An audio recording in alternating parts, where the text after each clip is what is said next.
el subsuelo le pertenece al Estado. Por eso el hecho de que actualmente los recursos naturales sean del Estado, le pertenezca al Estado, no a los ciudadanos, sino al Estado, no quiere decir de que esto siempre ha sido así.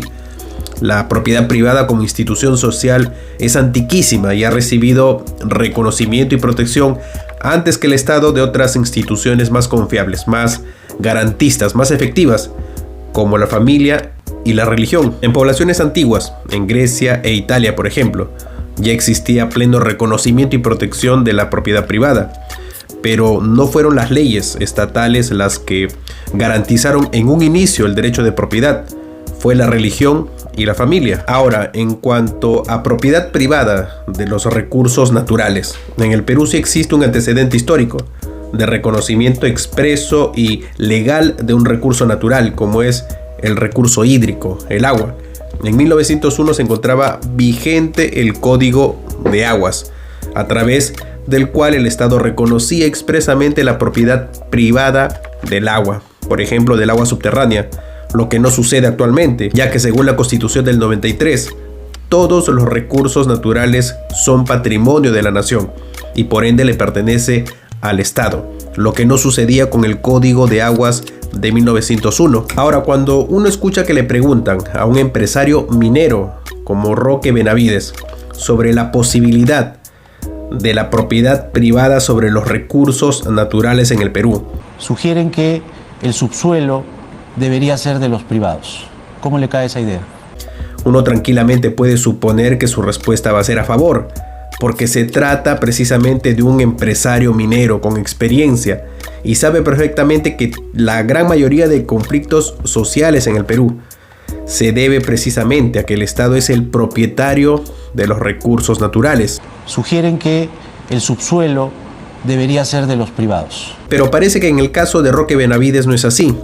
Es más, duda que sea esa una alternativa de solución, la propiedad privada sobre los recursos naturales. Y la legislación vigente se basa en la legislación latina, donde el subsuelo le pertenece al Estado. Seguramente tendríamos que también definir la propiedad de la tierra, porque uno de los problemas en el Perú es a quién le pertenece la tierra.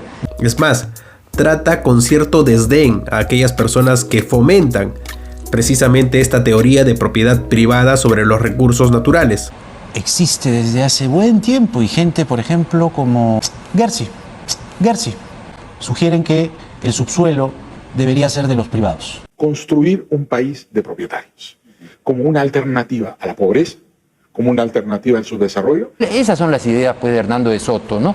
Y Gersi también seguramente sigue Hernando de Soto. Pero no logran explicarlo, Bueno, parece que el empresario Roque Benavides no ha visto o no quiere ver las múltiples intervenciones, las entrevistas, las ponencias que ha dado el doctor Enrique Gersi, que se encuentran en internet, en YouTube, gratis a su alcance, a través de las cuales el doctor explica claramente, de manera pormenorizada, de qué se trata la teoría de la propiedad privada de los recursos naturales. Por eso me he tomado la molestia de abreviar una de las entrevistas que dio el doctor Enrique Gersi, en la que explica claramente cuáles son los fundamentos técnicos, jurídicos, históricos de la viabilidad de la propiedad privada sobre los recursos naturales en el Perú. En el día de hoy lo que vamos a discutir es la propiedad de los recursos naturales.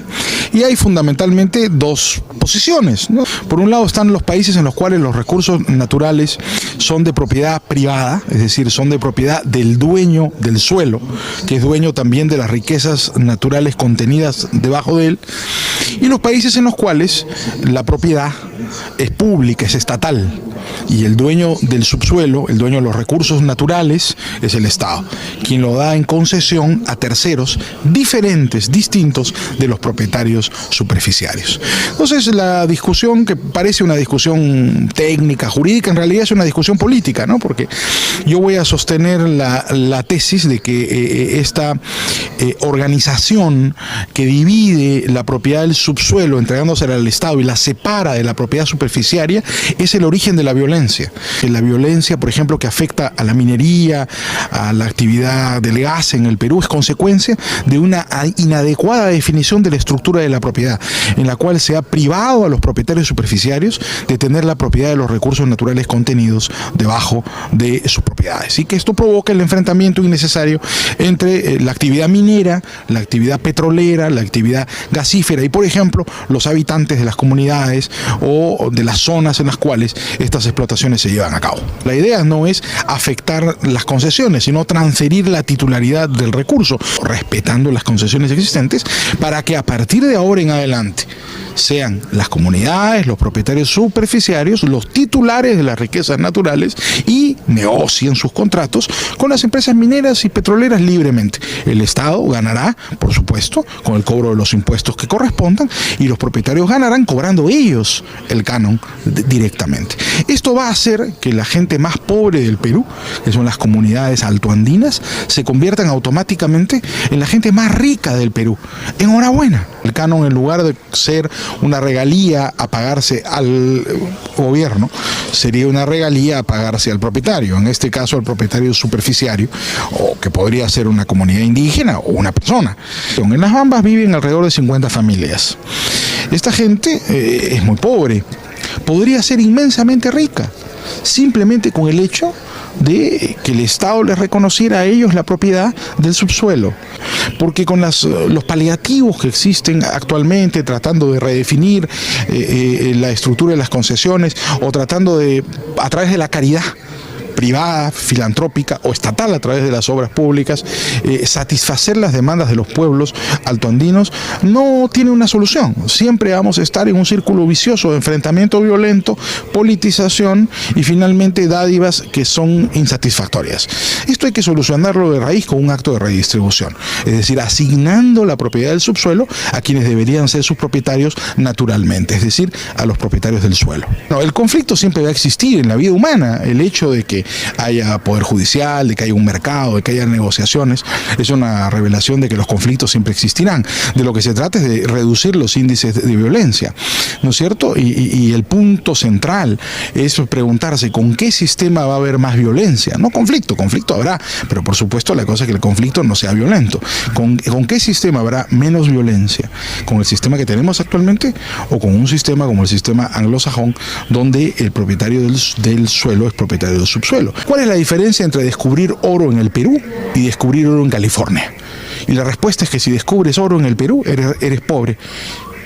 En cambio, si descubres oro en California, eres rico. Porque en los Estados Unidos, usted sabe mejor que yo, es así. Es decir, el suelo le pertenece al privado, ¿no? Entonces, si viene una empresa, viene una comunidad y listo, perfecto, negocias con el privado.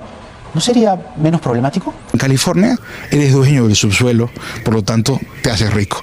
En cambio en el Perú, si descubres oro, te lo quita el gobierno. Si descubres oro, te lo quita el gobierno.